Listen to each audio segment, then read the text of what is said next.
South Sudan's government is seeking for foreign investment to help revive the domestic economy.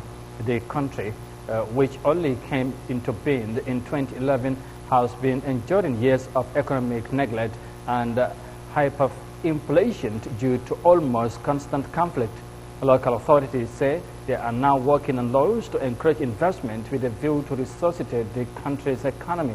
Now, let's have more details of that in this report. South Sudan remains fragile and its economic development has stagnated since the civil war, which ended in 2018. The government says it is working on laws to encourage investments in the country. It says that it will provide job opportunities, widen the tax base, and propel the economy to grow. We want to move from the stage where we are now to the stage of Kenya, to the state of Uganda, to the state of Tanzania, such that we can be able to do business with them. The United Nations says more still needs to be done to try and revive South Sudan's ailing economy. South Sudan faces critical challenges that can be disincentives to attract investors, including a huge infrastructure deficit, intercommunal violence, and limited state presence across the country. South Sudan holds the third largest oil reserves in sub-Saharan Africa.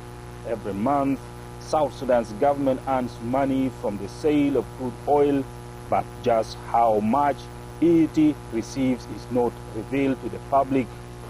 The economy depends on oil to fund more than 90% of its budget.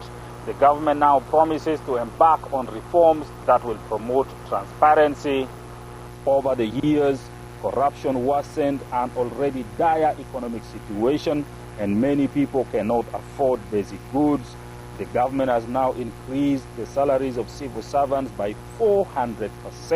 With this increment that has been done by the government, it is really something which is very good, that I feel like it shouldn't be like something that will not end in this 400.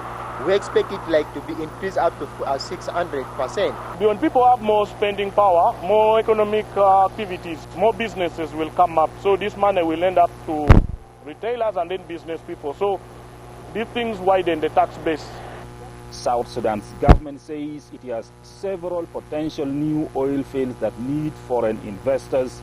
It believes the economy will stabilize when those projects are up and running. Patrick Oyet, CGTN, Cuba, South Sudan.